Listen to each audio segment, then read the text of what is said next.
I know you're gonna dig this. Daddy, wake up, it's showtime.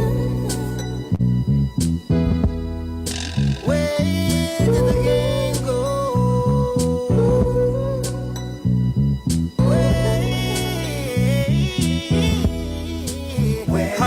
The game taking a turn for the worse. Niggas making whatever, doing it for the thirst. The money and the women, the fame for the position. To be number one, got them trapping in the kitchen. Cooking up that white girl, oh yeah, I get it. Everybody a dealer, it goes with the gimmick. The rest of them mimic like they the new Jeezy. Make a couple of records, thinking it's just easy. Shit, this the streets, motherfucker, is beefing it. Niggas don't give a fuck, you see cheap keeping it. They ain't your friends, ask a stranger. They wanna see you dead. Other people who hungry don't wanna see you fed. The devil's a liar. He bring whatever you want in your face, that's fire. The proper attire. Oh, look at that round fat, brown skin, few tats, hair black. That's not where I was going. I was showing you niggas the mirror to see your nonsense way clearer. Here's the picture. Hold up, wait a minute. Eric Sermon putting on the clinic, spitting the authentic, like in the way I pin it. My team is hitting like we win the pennant. Ball game. I love those thinking I'm over. I pull up left foot out the rover. Some ain't believing it. Nah, I'm chill, motherfucking milk D in it. I ain't asked to be in it. I was destined for seeing it. So why you want try me? Saying I'm washed up. Today I use ivory. Everybody asking me where I've been. I'm out in Mexico, homie, with Carlos Slim. Everybody asking who's him, the richest man on the planet. I'm getting that money, goddammit. When you turn on the radio, Set it up, Daddy. when you're looking at the video, it's just the same old show. Where did the game go? Yo, what's up? This is Sid for CedItUp Production. This is the new show, CedItUp Production Presents. I have started a new podcast.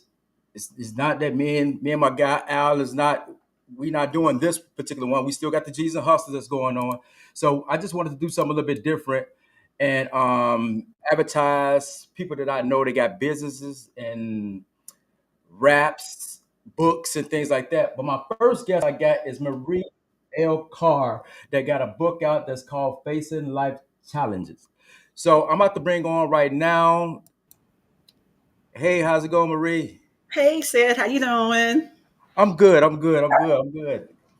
My first guest right here, and I appreciate you joining me today. Could you hear me? I can hear you. Okay. My first guest today. My first episode of the new show, CedItUp Production Presents. And I brought you on today because you have a book that's out that's Yes. called Facing Life Challenges. Here you- There you go. So, before we get started, I wanted to know what inspired you to write the book. Wow, I get that question a lot these days. So, what inspired me to write this book was to help other people like me that been through some of the same things I've been through. Um, Growing up in the hood, was told you weren't going to be anything. Um, Basically, a nobody. You was going to grow up uh, and be on welfare. Just a whole bunch of negativity that came with growing up in the hood and being black in general. And to let them know that, you know what, it don't matter what people say about you. It doesn't matter the environment you came up in. You could be somebody. You could be who you want to be, you know? So, Yeah, I get that. And because I know there's been,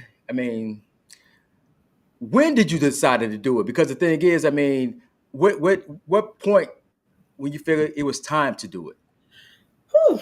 Actually, it was last year. I'm also part of the Order Eastern Star, and my position there, I go and travel and I teach, life lessons. So, in the process of me preparing the lecture, God spoke to me and said, "Hey, you sharing your life lessons and what you taught and what you've been through with just a small group of people. It's time to share it with the world." Gotcha. And that's how I came up with Facing Life Challenges. Gotcha. We got Darlene in the building. She's watching, and we got Phil. Phil's watching you, your classmate. Hey. Rebecca's here also. Um, the deal is, I mean, what I wanted to do, I wanted to start it off. Let's get into the book. Like I said, I read it. I'm a guy. I read it. You know what I'm saying? Most guys don't want to read, but I read it. You know what I'm saying? Took me a minute because I got some things I have to do. You know what I'm saying? But I did finish it. It was actually a good book. I enjoyed it. You know, it kept me in tune because you kept on asking, "How you like it? How you like it?" I said, "I'm still reading it, so you know I gotta like it." You know.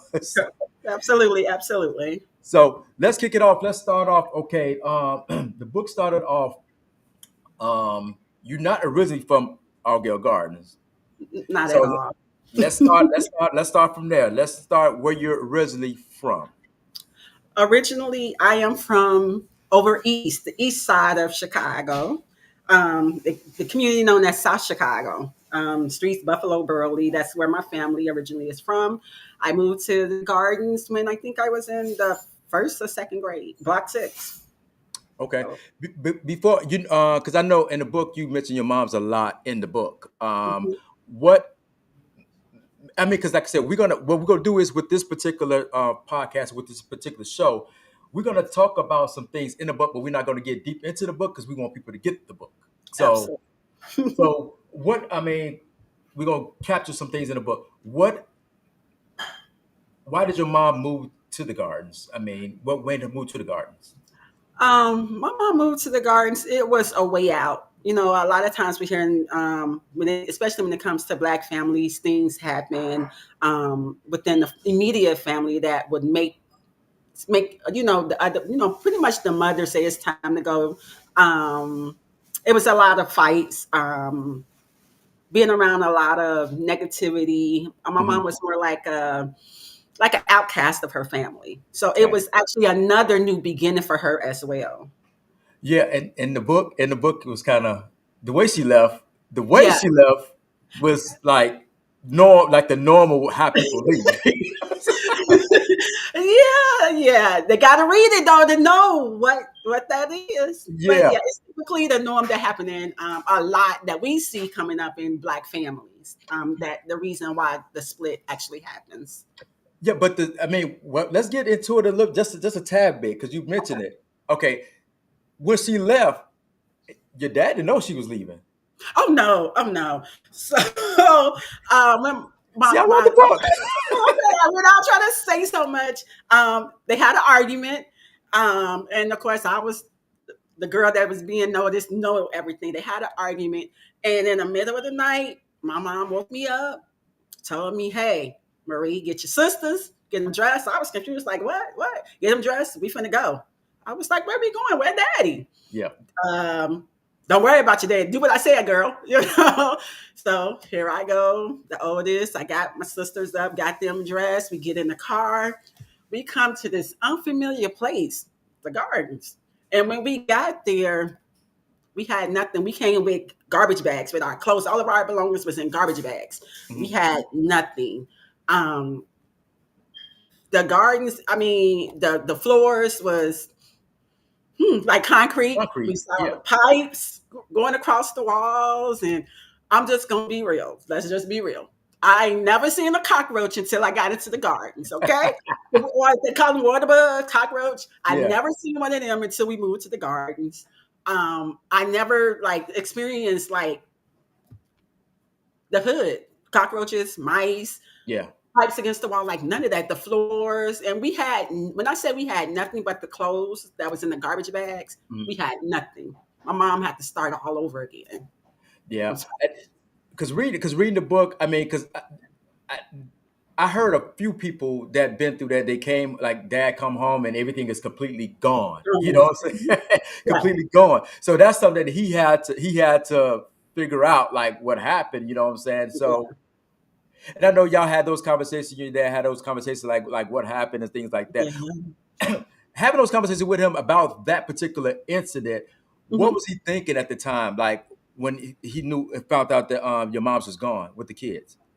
Well, he said, "Well, that's a reef for you," because my mom name is Marie, and they call her Reef for short. That's a reef for you. But he knew that what he did was wrong, and you know, They got to read the book. they got to read the book. Now, I mean, the thing is, because I know you said that your mom's pretty much was like the black sheep of the family or whatnot. Yes. Hmm. Hmm. And reading the book, just hearing some things, because I know my mom fell in the picture of that as well. So a lot of stuff that was going on, even though you were female, I still felt a lot of stuff that was going on. I could feel that because I kind of went through some of the similar things, but I was actually raised up in the garden. So, but to be the outcast of the family, how did you guys feel that y'all was like the outcast?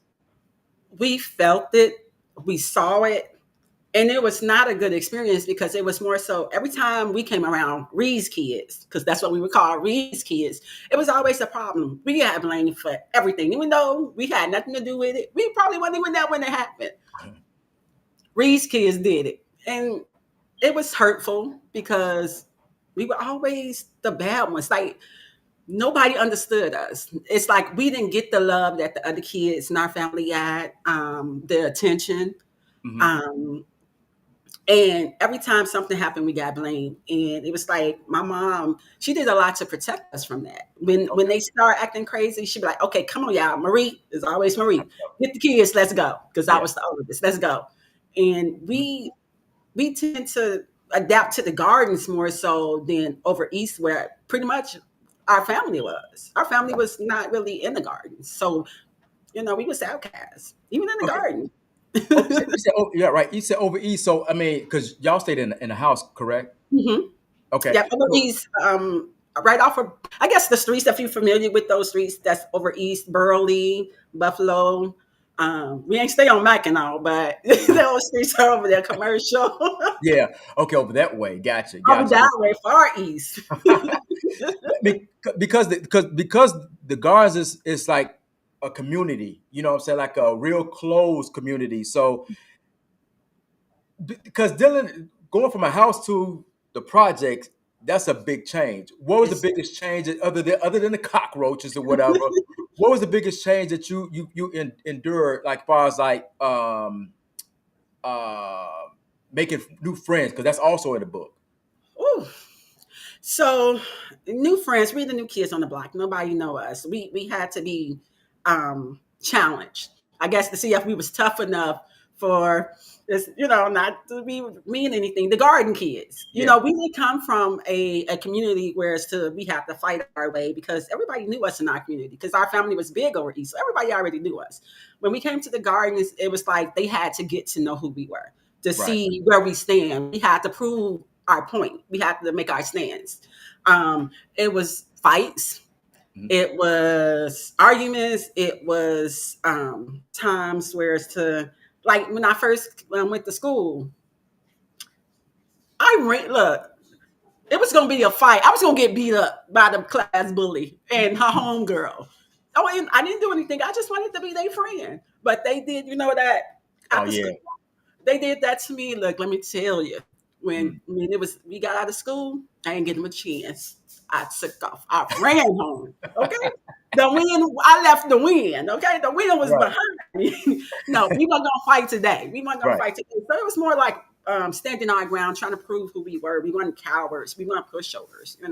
Right. Um, yeah, just let them But know who we were. by you say you're the oldest, okay, how many siblings you actually have? Okay, so including my dad's kids, it's actually 12 of us. Whoa. Yes, my dad. They said Papa was a Rolling Stone, Yeah, but at yeah, least it yeah. was women. They weren't a whole bunch of women. They were just my mom and the kids. Okay. I mean, but far as on your mom's side, it was you and Yeah, me. Actually, I'm not the oldest. My oldest sister is 57. She was handicapped, but technically, I'm not the oldest, but I took the Rose. older sibling role. Gotcha, But gotcha. it's five of us. My oldest sister, 57. I'll be 49 on Friday. My All sister, right. Trees, Sandra, in Virginia. Okay, so Five okay, girls. your oldest sister, is she still around? Yeah, she's still around. She's still around. Okay, gotcha. Okay, so I mean that in saying that, by you taking on the, and see that's the part that me and you are connected to, because I'm not the oldest, but I had to take the oldest role when Responsibility. my brother got sick or whatnot. You know what I mean? So I mean, and by you being a girl, how Mm. was that? Because I mean, in the guards, it was some rough girls out there. So how did you? What was the challenges as far as like you know what I'm saying? Because you did in the book. It is in a book that you actually had to join the. Well, I don't know if you had to, but I know you joined the gang. So let's Mm, get to that. I, I, I didn't have to per se. I think that's just what I fell into, looking for older sisters to protect, because by me being the oldest, I was, of course, going to experience things first, whether it was fights, Hmm. um, dealing with, how can I put it, gangs, dealing with alcohol, dealing with sex, drugs, all of those things that we see in the hood. Of Hmm. course, I was going to, the way it's set up, I'll be first in line to experience that.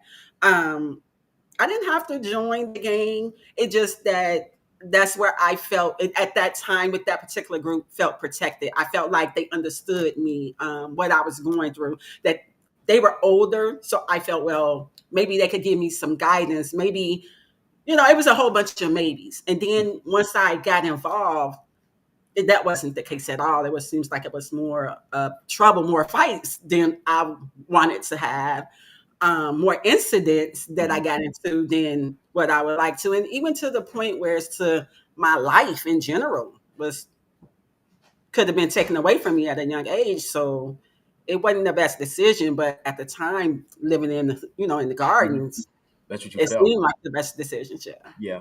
Do you think because your dad wasn't with you guys, with you ladies, girls, Mhm. do you think if he was there, it probably would have you probably wouldn't went that route? Or you think because I think because by your dad like the protector, because in the book, I mean, he's the protector, you know what I'm Mhm. saying? He was the protector. So I mean, if y'all had to go to the gardens, I mean, all your gardens in the project and he was there, do you think you would have took that route? Honestly, I don't think we would have been there. Okay. When it comes to my dad, I don't think we would have actually been in the gardens. I Okay. think that was a move, a decision that my mom made to get out of the situation she was in and Yeah. experiencing. So, But I mean, let's play devil advocate on it. You know, if he let's just say for your mom's and they got back together and she's in the guard, you probably well, would have stayed out. Y'all probably would have stayed out there long because he probably would have said, "Okay, it's time to get up out of here." calm But down.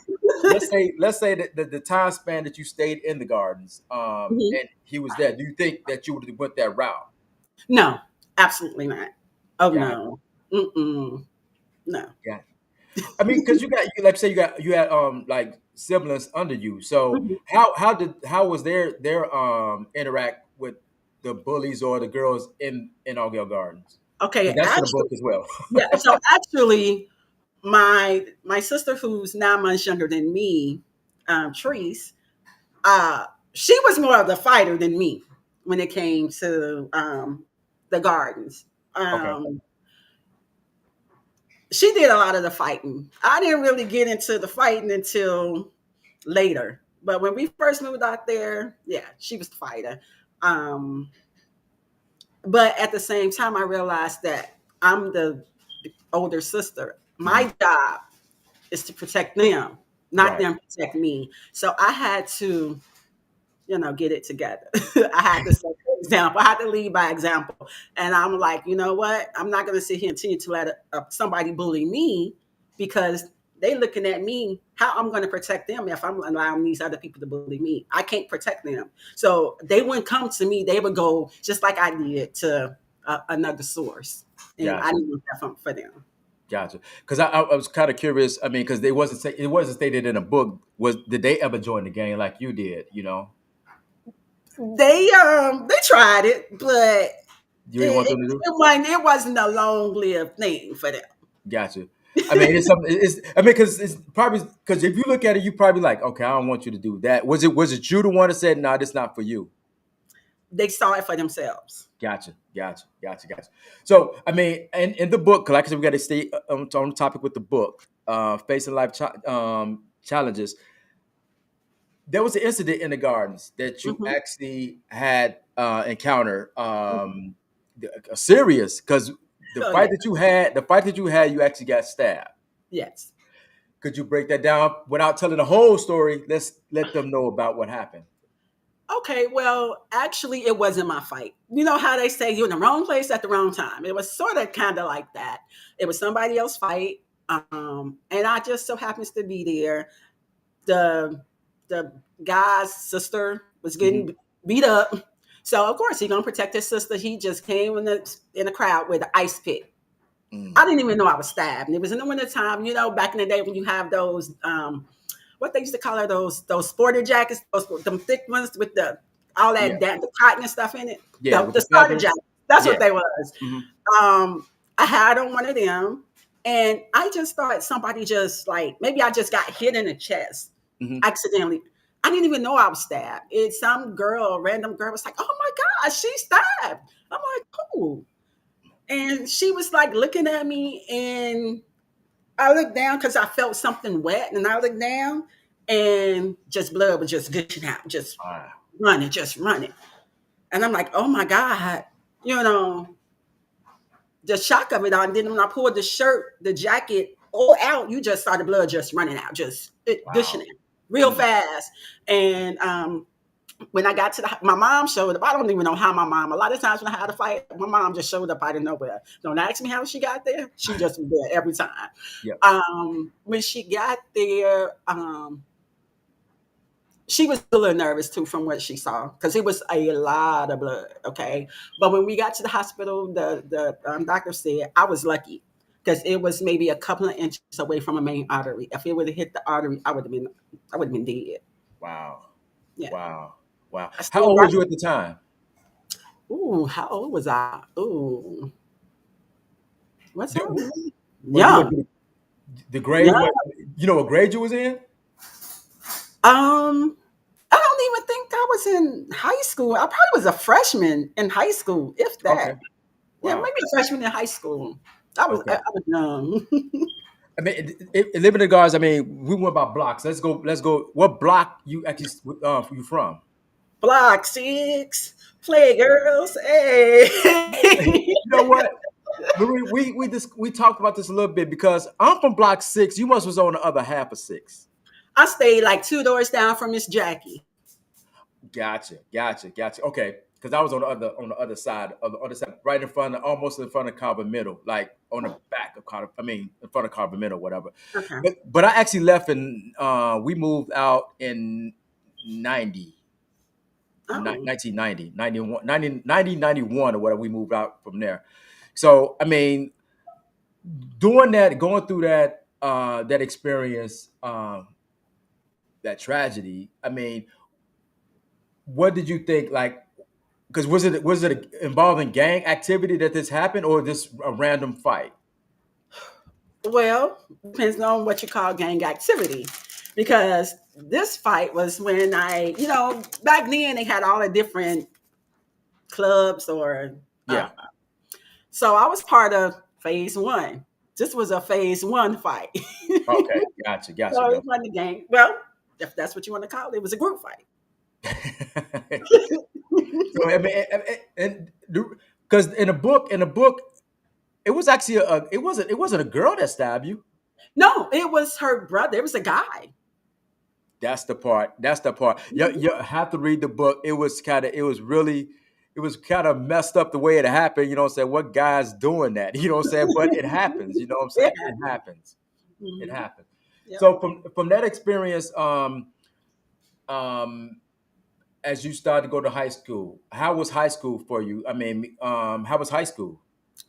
High school started out fine. Um, Good grades. I wasn't the top of my class, but I wasn't at the bottom either. Mhm. But as time went on, that's when I started getting more active with the game, with Okay. GDs. And I started slipping, not going to class, coming to school high, drunk, Mhm. skipping class, all the stuff that I knew that I shouldn't be doing. Mhm. But hey, I still graduated in '94. It just I have to go to summer school for the dumbest classes, but Yeah. hey, I graduated. But and because from the book, your mom's was like she was on top of a lot of things. Mhm. Those things that you was involved in. I mean, how did she feel to know that you was more involved or and active in the game? She didn't like it. she had her moments where she felt like that I wasn't going to finish school, that I probably was going to be a teen mom, Hmm. that the streets was probably going to be where I ended up at because it seems like I like the streets better. But Hmm. she never gave up on me. She always talked to me and say, Marie, this is not the type of life you want to live. I see better in you. She always encouraged me, even though half the time, we don't listen to we don't listen to our parents sometimes. Yeah, I didn't really want to listen to that. But she never lost faith in me being better than what I was portraying at the time. I right. always had those mom and daughter talks.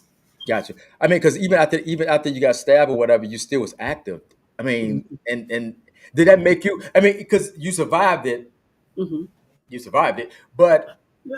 it did it because I know that made her more even feel for feel fearful of you being in the gang Mhm. because at the time you was in the club or whatever, but still it was still gang stuff was going on. You know what I'm Mhm. saying? So and that didn't change you. Why you think it didn't change you? Did you get encouraged by others or whatever? Why did you still was active in it, club or even the gang?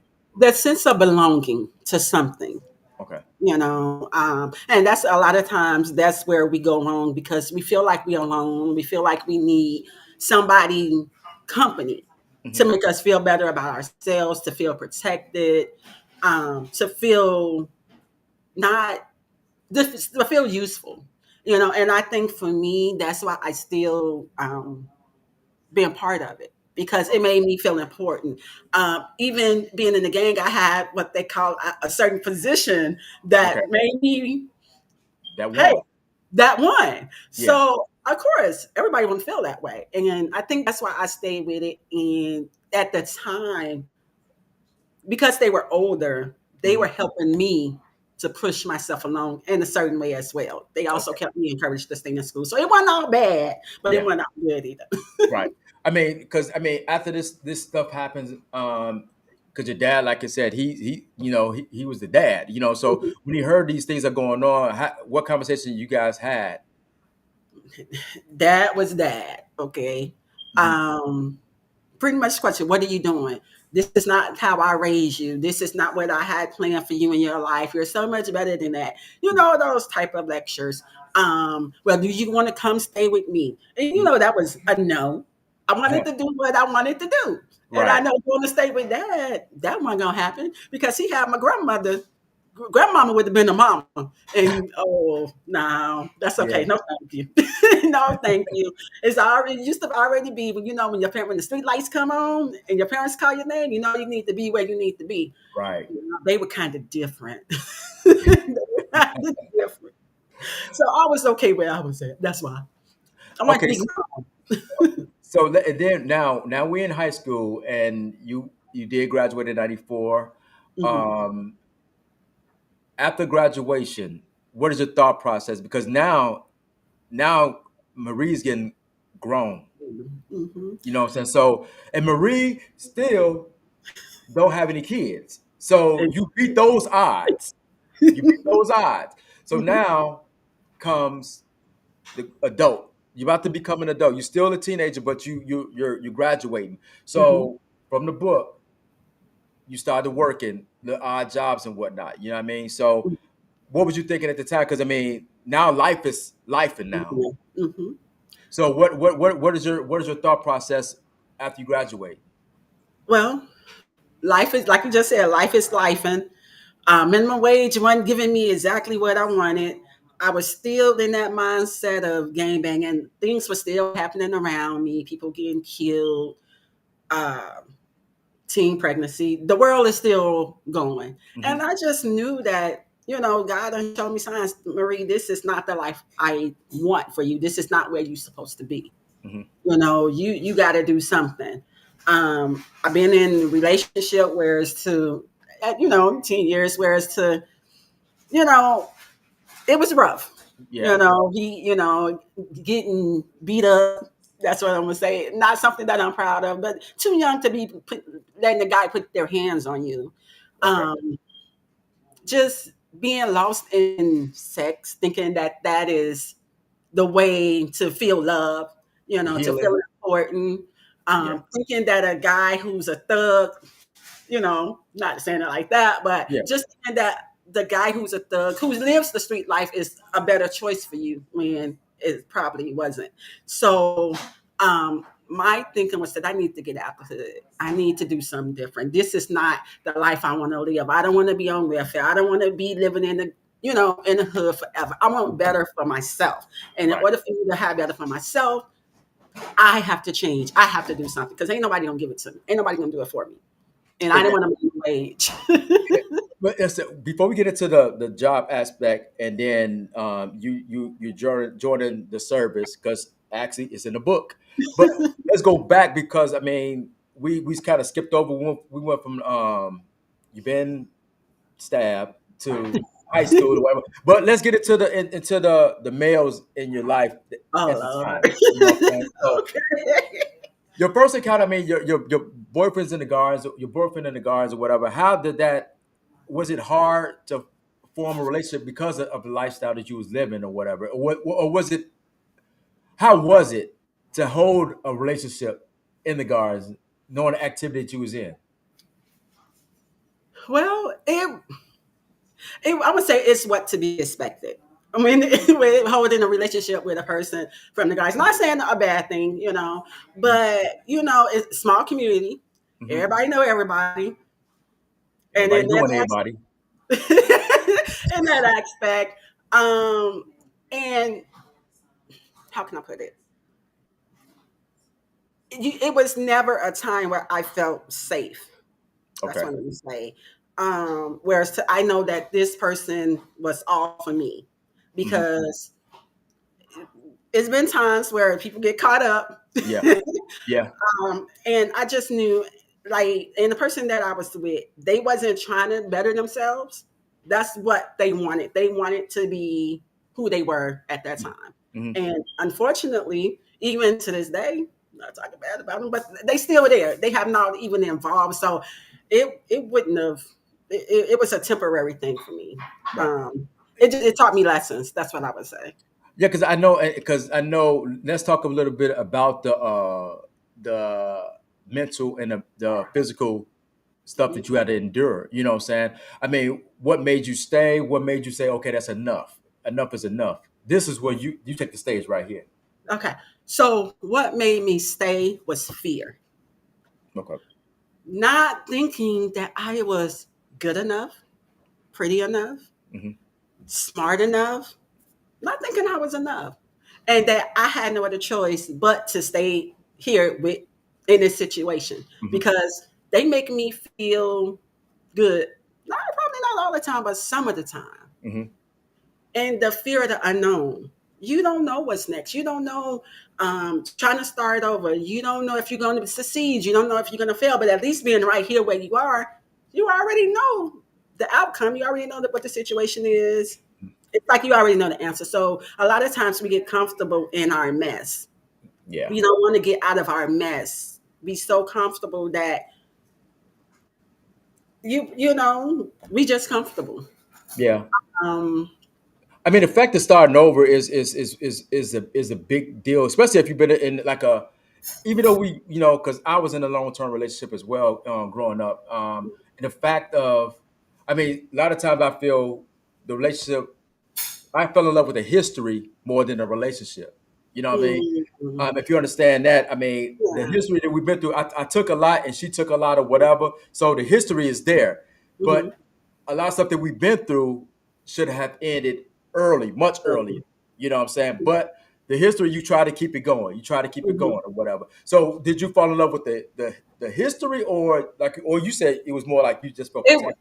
yeah, it was more so, like I said, it was more so fear of the unknown, trying to move on, trying to do something new, relearn a person. I wouldn't say the history, it just being out of fear, Gotcha. just scared.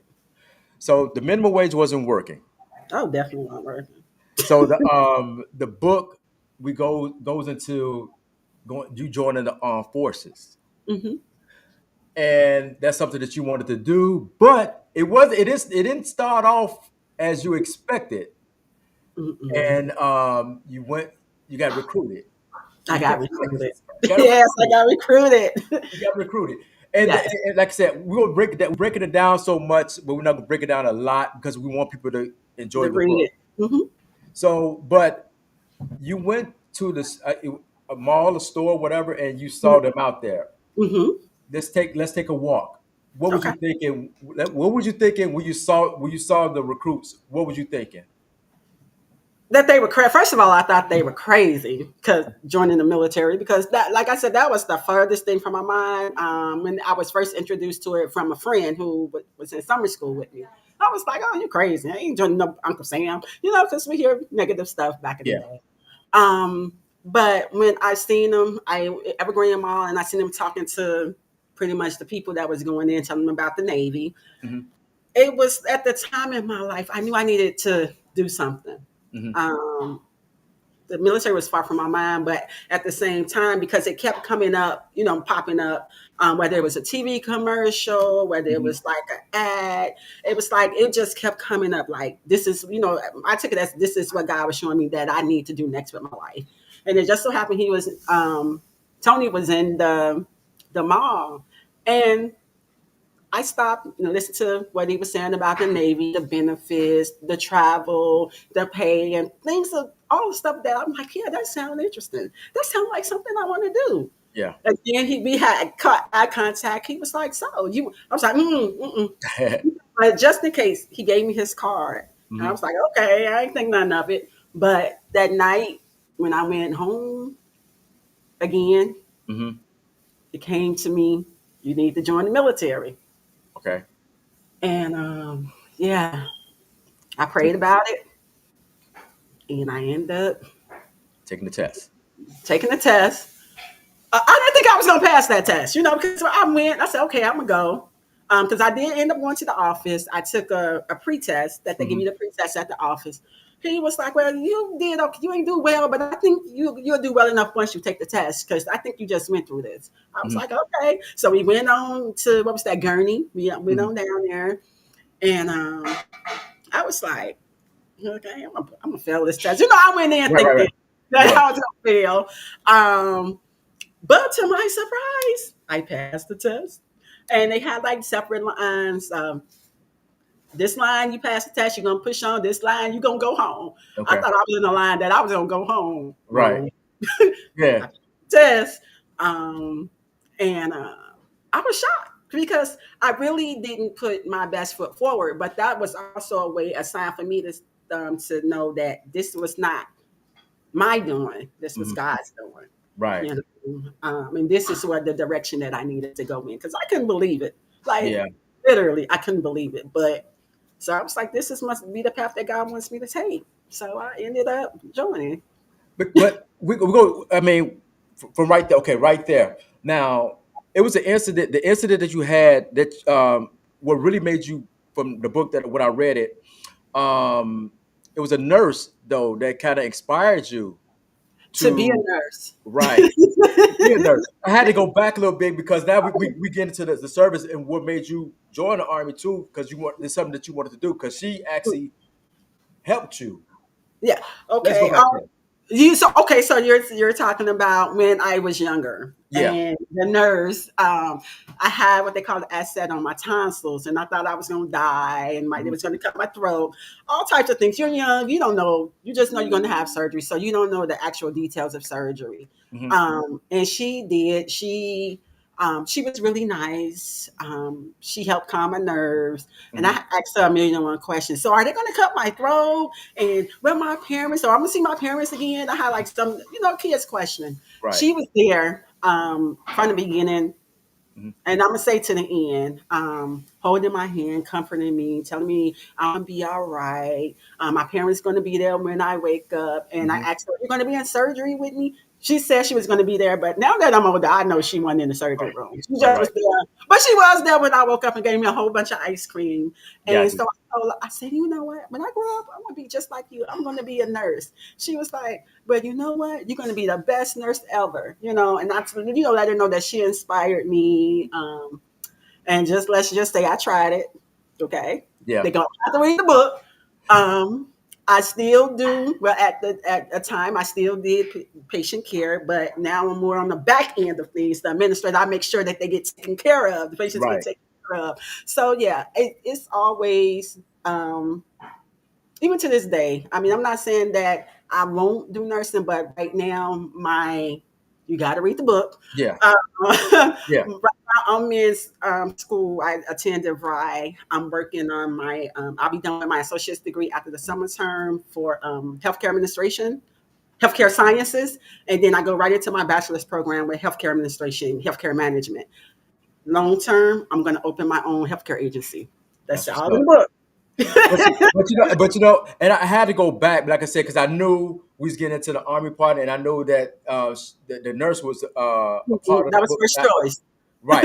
So I had to go back a little bit so people could understand when they read the book why I went back there. So Okay. you understand? Read the book. Read the You book. understand why I went back there. So when you pass the test, now we in the Army part. When you pass Navy. the test,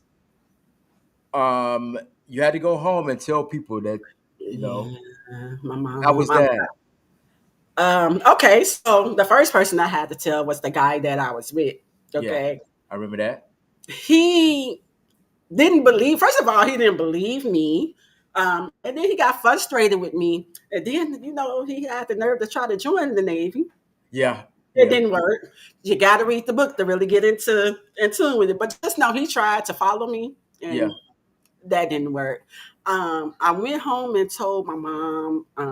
At first, she was kind of like she couldn't believe it, but then she was like she accepted it. But I think she was more so sad Hmm. because I don't think she really wanted me to leave. And it wasn't like I was in a delayed entry program. Hmm. I signed the paperwork, and the next day I was in boot camp. I was sitting in boot camp. It was like right away. So it wasn't like that the people had time to process. My mom didn't even have time to process that I was leaving. Okay. So I think more so, even though she told me she was happy with the decision I made, she was Mhm. okay. But I just think she was kind of sad that I was leaving.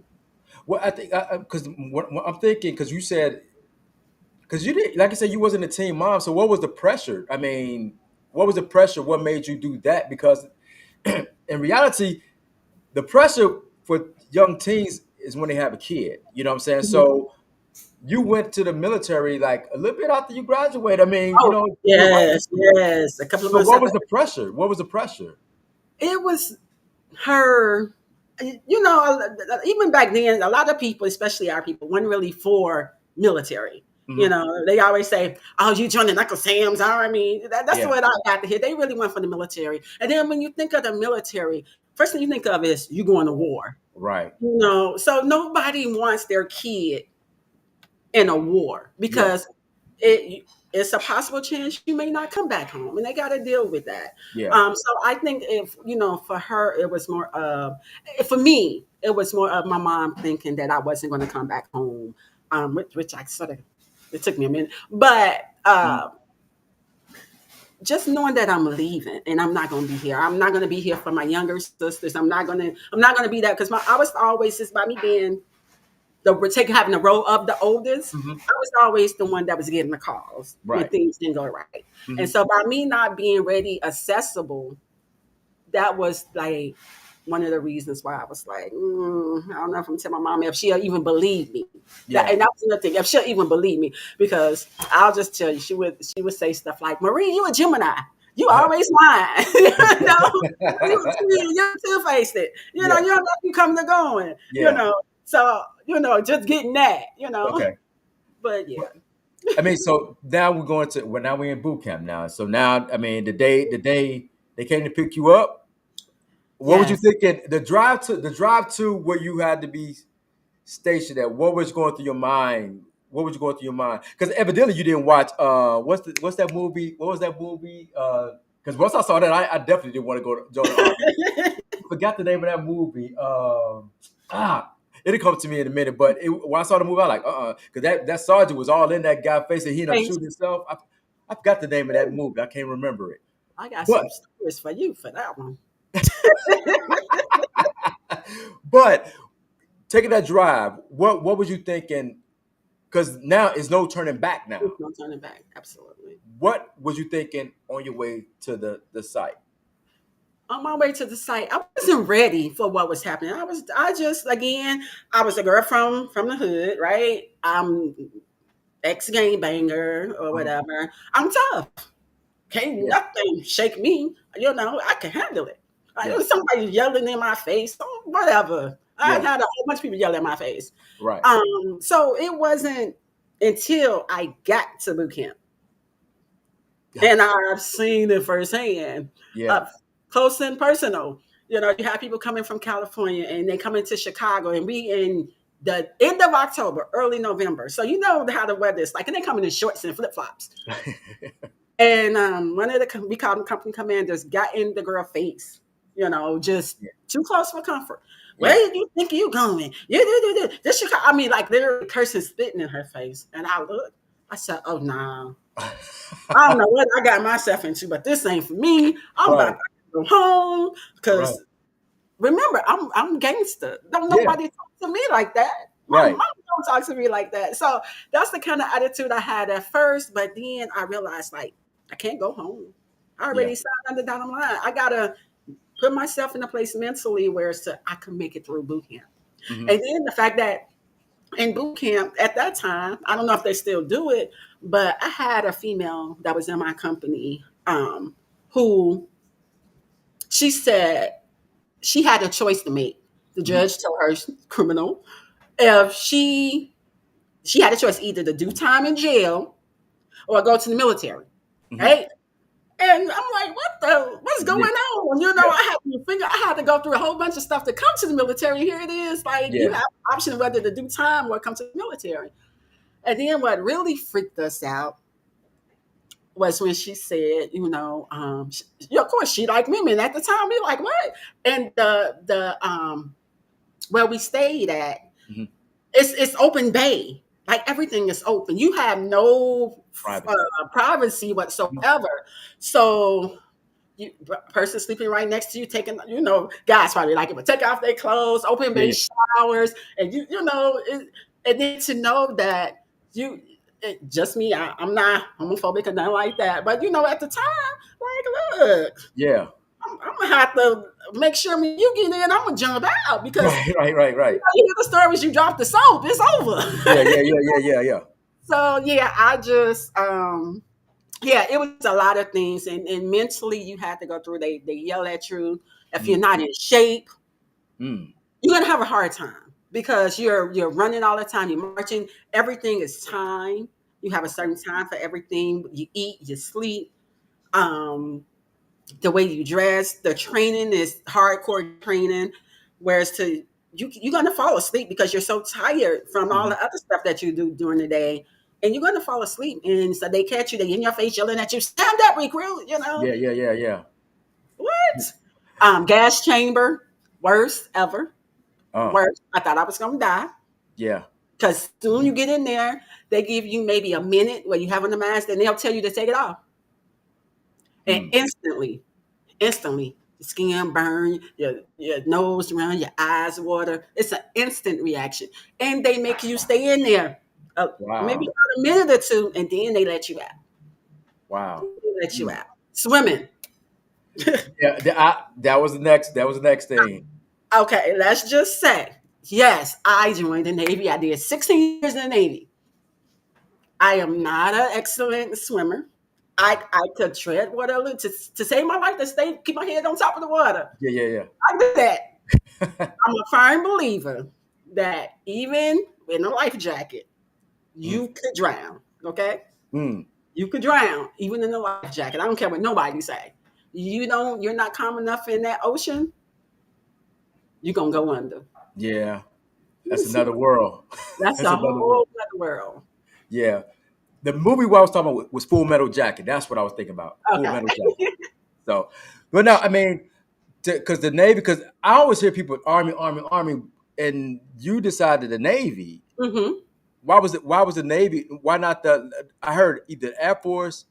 I really didn't hear nothing about the Marines. I always hear about the Army and the Air Force. Hmm. Never really seen people take it into the Navy. Why the Navy? For me, the Navy is because I felt like it was more of an opportunity for travel. The Navy travels so much on them ships. They hit a lot of ports, different countries. It was an opportunity for me to travel. And I'm a water person, even though I'm not a great swimmer. Mhm. It's something about the water that gives me energy. I feel it gives me energy. It gives me power. It relaxes me. Mhm. And I know for a fact, and it's all in the books, that water is the most powerful element on earth. You can't stop it. When it's calm, but when it's in rage, it's no way you can stop it. It's Yeah, coming. And yeah. that kind of the type of person I am. I'm calm, cool, collective, but baby, I'm also that person. I'm gonna bring it. You that water. Yeah, I'm Be water. water. I'm water. No, because also, I mean, um, just to think about, because you, like you say, when you was affiliated with gangs, and Mhm. this is a different world. People in the gang, if they're in your face, you can actually react. This situation, you can't react. If you react, it's gonna be a reaction. You know what I'm saying? Mhm. Something's gonna happen. You know what I'm saying? Mhm. So, what made you stay in the mind frame of okay, I can't jump out of My body. yeah. Because I knew that I didn't want to be a failure. It was something that I set off to do. A lot of times we set off to do things. We say we're going to do things. We may start it, but we never finish. Mhm. And I didn't want to fail. I knew that I didn't want to go back to Augal Gardens doing, and probably have to do the same thing. And, where people say, I knew she couldn't do it. I knew, Right. Mhm. it was already negative talk in the beginning. Like since I could remember when I was a kid, I didn't want to prove them right. I had a point to prove. Right. That's what that was. I had a point to prove. Gotcha. Gotcha. So now, before what we about to do, okay, in the military, you also had to endure a lot of stuff that was going on in there. Uh-huh. So we're not gonna get too much into it because you gotta get the book. You gotta because she went through some stuff in the military that you don't think that's gonna happen in the military, but just give them a little bit of what you had to endure while you in the military that you can also endure outside of the military. Mhm. So, one of the things I thought I would never have to see being in the military is prejudice, being discriminated against. I would always remember that one thing that when I was in Mississippi, my chief told me, and it stuck with me all these years, is that I would always have this against me. One, I'm a female, and two, I'm black. Hmm. That stuck with me. And it seems to be truth to that. Being Hmm. a black, especially being a black female, they think all black females have attitudes. They Hmm. think that we're aggressive. We have some of the black men that think that they think that we're too over empowering. We're too masculine. Hmm. True, And true, true, and true. you But know, go ahead. I could Go go ahead. on with the scenarios, Yeah. but even in the military, they thought that way about black women, and and it came from a woman, Hmm. but it's something that even to this day that's still an issue. That one, I'm a female, and two, I'm black, and that's how a lot of people label me Hmm. or label us. So Yeah. when they look at that, they look at all the negative aspects. They don't look at, oh, you know what? She's a person. She has a heart. She knows how to love. She needs to be nurtured. She's soft. Hmm. They look at us as, you know, Aggressive. Yeah. yes. Yeah. So, and also, um, just because you're in the military, it does not mean that you don't face some of the things that you would face outside the military. And one of those things is being What's that? sexually assaulted. Yeah. It happens all the time. It happens to both male and female. It's just not females. It's both male and female. And even in the military, you even though you have this what they consider this chain of command that you're supposed to be able to go talk to about anything and everything, it's not always a welcoming open door. Hmm. You know, um, the military don't always give you the care that people think. Oh, join the military, they give you the care, they got all the programs, they got all of this. It's so great, it's so great, it's so great. It's great, Hmm. but it also has some things that is not so great. Yeah.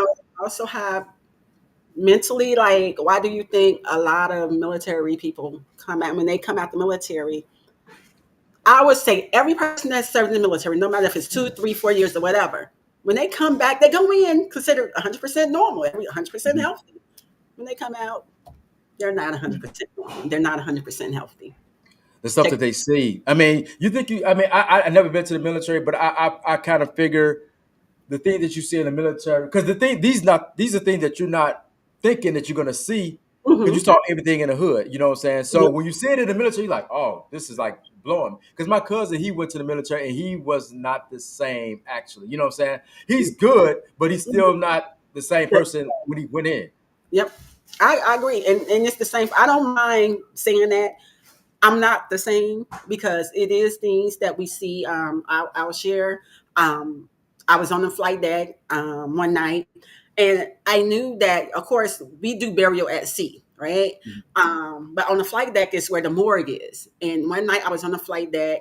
The ship took a turn because of the wave. When the Mhm. ship took a turn, that casket flew out behind me onto the deck, and the body came Mm. out. And I Wow. started screaming, like, oh, I ain't never seen it before. I Yeah. also seen one of my shipmates. It was supposed to be doing flight quarters was over, and he was down there in the room cleaning what we consider. You would think it's a chain, but it's actually the hook that catches the aircraft.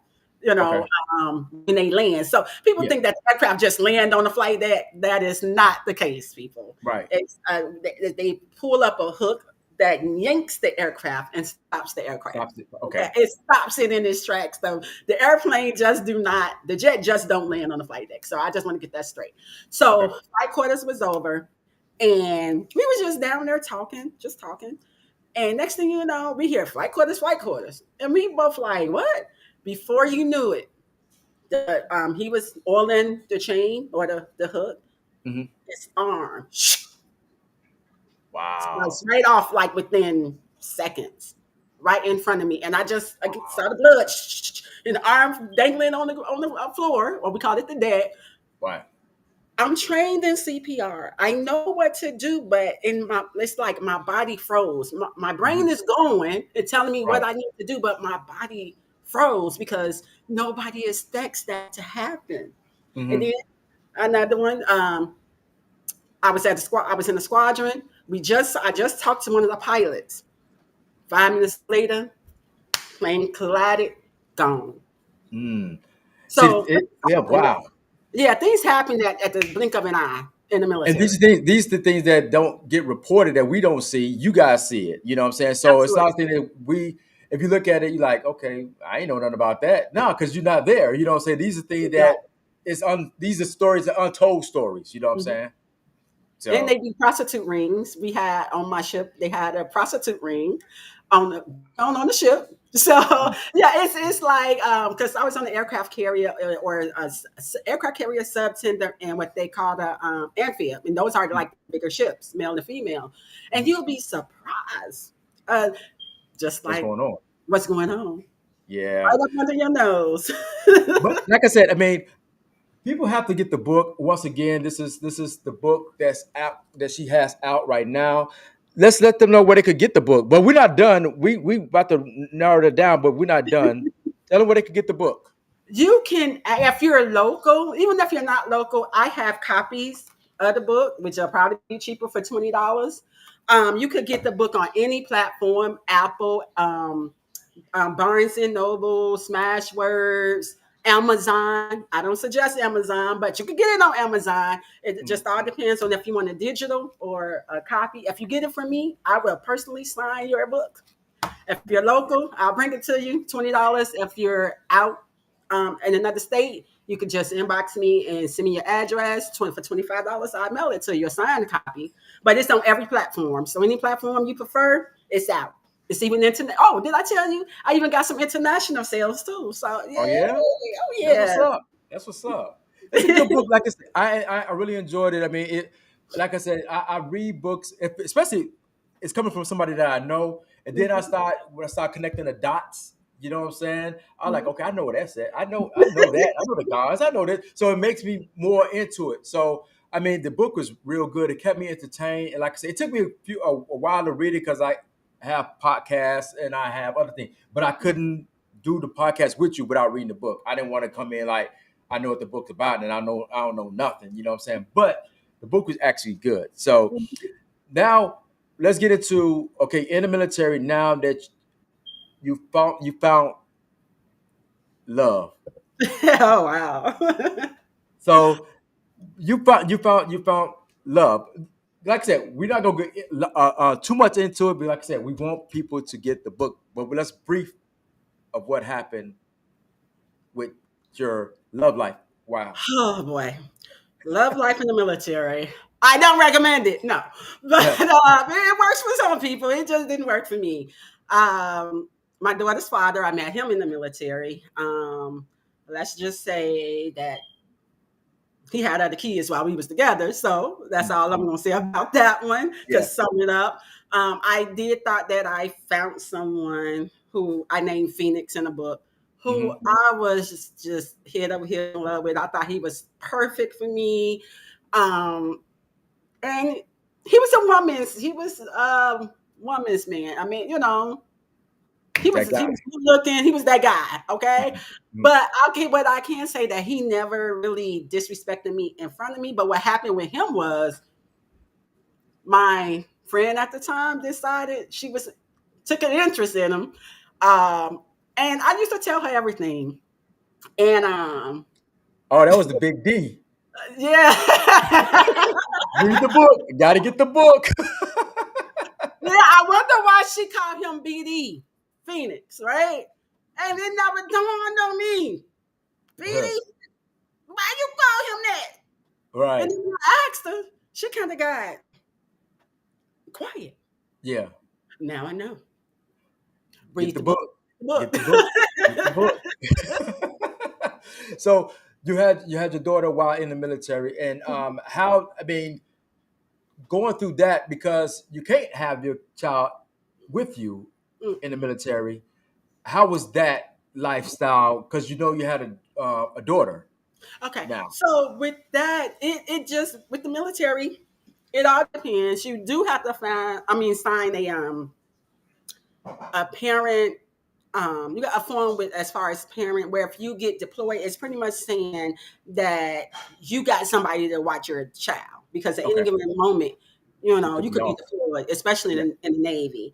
Okay. They call it dependent care form. Oh, it's been Okay. years. Dependent care form. And a lot of times, people fill those things out. They got anybody to sign them. But it's been times my daughter's first, maybe 3 or 4 years, she was with either her dad's people or she was with my sister here in Okay. Chicago. So I did have childcare, but it was hard because I had somebody else raising my child. I didn't get a Right. chance to see her like other people see their kids on a daily basis. I didn't get a chance to see my daughter first steps, hear Mm. her first words, um, her first dance, like because Yeah. I was in the military and I used to think that if as long as I send money or buy her whatever she wants, she was She was good. okay. But in Yeah. reality, she needed her mama, you know? Yeah. And so Yeah. it's hard. When I deployed, she was at the pier with her dad, and it hurt me. With the Navy, you stand on top of the flight deck and you wave, everybody waving at you, waving, bye. Yeah. And to see her holding on to her daddy, just screaming, reaching for me, talking about mommy, mommy, mommy. Yeah. Oh my goodness. I still remember that. That still hurts. Yeah. And not being able to be there. And then back then they sent you the VHS tapes when they did the camcorder. And Yeah. just to see all the accomplishments she was doing, her first words, her first swimming pool, back Mm. then blues was just the little small things. It was Yeah. hard. But I had to keep in mind that I'm doing this so For that her. she can have a better life. I'm doing it for her. So Yeah. that's what kind of got me to continue into the military. Yeah, I can move because that was you only have one. So I mean, just the one that you have, the first one, you know what I'm saying, that you can't see those moments. I can imagine that. I know that, especially coming from a mom. I know that was like Mhm. real hurtful right there. Yeah, and that's why she's spoiled. She turned 28 today. Today is her birthday. Make sure y'all Happy give a shout out birthday! for her birthday. She turned 28 today, and even to this day, she's spoiled. What are y'all doing? Because her birthday's coming up then. My birthday is Friday. Actually, she says she's treating her mommy. She's treating her mommy to a trip to Florida. We'll get to Florida on Thursday, and we stand until Monday night. That's what's So up. it's all on her. I'm gonna That's spend what's her up. money now. That's what's up. Now, like I said, I want people to get the book, and we're not going to go into too much detail, but we want people to pick up the book because it's a good read. Now that okay, you had your daughter. Um, Now you're back home. Now back from the military. Now, what are you? Because we see a lot of people like the people in the street saying they're a veteran. Da da da. How did you not fall into that type of thing with Um, the veterans? So, you're right. You do see that. First of all, I'm shocked because as veterans, we do have so many different programs that help us Mhm, along the way. Some veterans, I'll just put it out there, don't want the help, or I would mhm. say that's too proud to ask for help. Okay. It's that military pride thing. And we see that a lot. Me. Was when I was working at the VA doing claims and supervisor for the at the hospital, we see a lot of veterans. They are entitled to benefits. They just don't want to. They figure as long as they got their hands, feet, they can move around. They don't need it, but they're Right. entitled to it. I say, hey, you're entitled to it. So I would suggest you get it. Yeah. Um, so it is programs out there. The only thing that I would say with that I experienced with the city of Chicago. When I did come back to apply for a job with the city of Chicago, they're supposed to give you points, because you got to take the exam. They're supposed to give you points or whatever. Mhm. Um, they're supposed to put you first as a veteran. Okay. Honestly, for me, I'm gonna say for me, that didn't happen. Mm. But I would say at the VA, if you apply and you're a veteran, as long as you have the skills, necessary skills, and the talent, Mhm. the education. They not if they don't give you the job that you qualify for, they got to go through a whole lot of paperwork as to why they didn't hire you. Gotcha. As a supervisor, I didn't want to do that. If you was a veteran, as long as you qualify, you meet the requirements, you could pass the background check, You win. you in. I hired you. You Yeah. know why? Because you're qualified, and of course you're a veteran. I'm gonna look out for my veterans. Right. I'm Gotcha. And sometimes, with some veterans, they do have mental issues Hmm. that they don't address. And how they address them, they'll probably go to drugs and alcohol, which makes it worse. And they Right. don't seek the help that they need. The help is out there: mental health, medical, everything, housing. Hmm. They sometimes, just like regular people, they just don't want it. They content with where they at. Gotcha. So, I mean, now that you're home, like I said, now that you're home, moms and dad, Mhm. because like I said, don't want to get too much into the book, really, to give too much of the book because I want people to get it. Um, the passing of your parents, because Mhm. we have to narrow it down now. You know what I'm saying?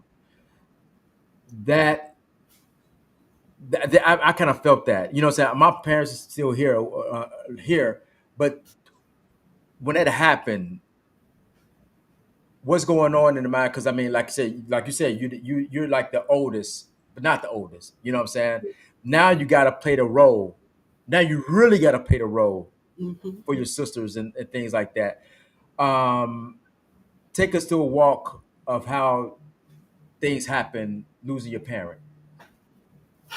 Um, 2020, COVID, hot. Everybody was scared Hmm. getting COVID. Every time somebody sneezed, it cough, COVID. Right. My mom's death happened unexpectedly. My mom, I talk about her in my book a lot. She Yeah. was the strong point of my life. Hmm. I seen my mom go through a whole bunch of stuff, medically, mentally, spiritually, and she made it.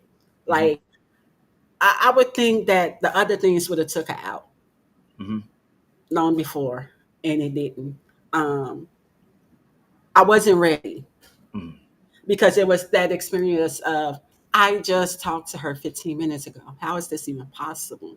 Yeah. You know, she wasn't supposed to leave. She the strong one. She the backbone. You Hmm. know, why now? You know, and it put me in a position to question God. Yeah. Yeah. It's in the book. It's in the book. um, I felt alone. Hmm. Um, I felt like this little girl who screamed for her mama Hmm. in the middle of in the middle of a busy street. Like nobody sees me. I see everything and everybody. Life goes on, Yeah. but I'm screaming. I'm screaming for my mom, and nobody hears me, Mm. and she never comes. So while I'm in a process of me screaming, my dad leaves. Yeah. Okay, Dad. Now what? Now I have nobody. I know Hmm. I'm gonna try not to get emotional a Yeah. little Yeah. bit. Yeah. Yeah. Mm. Um, my dad, leaves this world, and like God, like you already took half of me, Yeah. and now you take the other half, Right. and now it's just me. Hmm. And all my life, as you already know, I felt like, well, I did. I protected my sisters from a lot of stuff, even that they didn't even know about. Yeah. Um, so now it's just us. My mom always used to say, if anything happened to me or your daddy, it's just y'all. Y'all all y'all got. Y'all need to take care of each other. Right. I know how true that is now. But now, me being the oldest, I have to step in to give the love, the advice, Hmm. still live those moments that we used to live with our parents. My mom used to, on our birthdays, my mom used to be the first ones to call us at midnight and sing happy birthday to us. Yeah. I still try to do that. Mm. Christmas, the holidays, Christmas, birthdays, Thanksgiving. Hmm. We always had families. We was always together. Right. Um, Still doing that. Mm. Trying to still carry on the Maintaining. traditions that Yeah. we was brought up with. Because again, I tell them, I remind them, we all we got at the end of the day. Mm. Um, Without them and me stepping into that role, I realize I have to also realize that I'm not them. Yeah. You You. know, I Yeah. don't have the strength that they have. Mm. I can't make things happen the way they made it happen. Hmm. I'm Marie. Right. You know? And it was hard for me to distinguish me being Marie and not my mom and not my dad. Right. Being Marie, being I'm the big sister. I'm not mom and daddy. And then I found myself telling them that. I'm not mama, I'm not daddy. Yeah. Yeah. I'm Yeah. Marie. I'm the sister. Hmm. So they understand. They Hmm. understand. But at the same time, I have to understand that I need them just as much as they need me. Exactly. And be in this together. Right. So losing them was, I mean, it was tragic for all of us because we're Yeah. so used to family being together. Everything with everything. Yeah. And like I said, I mean, reading the book, the way it went down, it was like more like back to back. And and like I said, I have my parents, but we didn't have. I'm not quite sure how to help you with That's that. that's the Alexa. Okay. But what happened was we didn't have a real death in our my family. My uncle had passed away. It was a blow, like Hmm. Then my grandmother passed away because, like when you said your dad died maybe because of a broken heart. You Hmm. know what I'm saying? And I felt that's when my grandmother passed away. She had her issues or whatever, but like after my uncle passed away, maybe like 3, 4 months later, my grandmother passed away. You know what I'm saying? Her oldest son passed away, and that's something that you don't want to have to deal with. You know what I'm saying? Mhm. You figure in life that your kids will bury you, not you bury your Your kids. kid. Yep. You know what I'm saying? Yep. So I think with you, I think you say that you're not them, but the stuff that you went through builds you to handle To be able to deal with it. Yeah. going through the army and everything, built you for this stuff. You know what I'm saying? And you're doing it, and you're still sane. You know what I'm saying? You're still sane. You got it. You know what I'm saying? Okay. So even though, even like I said, I mean, I'm not a therapist, anything like that. I do these shows right here, and I listen to people, and I try to encourage them, keep on going, keep on doing you. You're doing good. You know what I'm saying? You're doing good. Like I said, you got the book out. Mhm. We promoting your book. You Yeah. got other things coming up as Yes. well. Yes, sir. Yes, sir. I don't like I said, we talk about the book, but I want people to get the book. It's not a long read. It's not a long read at all. You got what 90 something pages in here. Hmm. You got time. People got time. Now let's talk about what you got coming up now. Okay, so now what I got coming up, I got so many compliments about the book. The people enjoyed it. And I said, "Oh, you know what? I didn't get a chance. I only told you some things in that book. I didn't tell you everything." So I do have the second book coming out called "Continuing the Journey." It'll be in the fall of this year, and it's like pretty much I'm letting you know life didn't stop with the last chapter of that book, and Mm, neither did my story.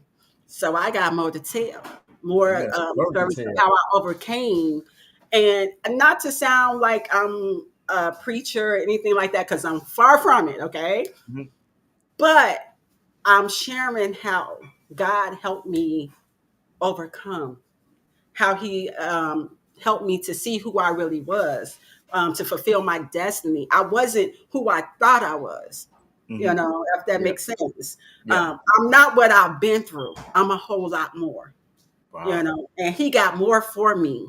Mhm. And I just got to step into what God has for me. And please believe I'm stepping into it. It's my time, Yeah. my season.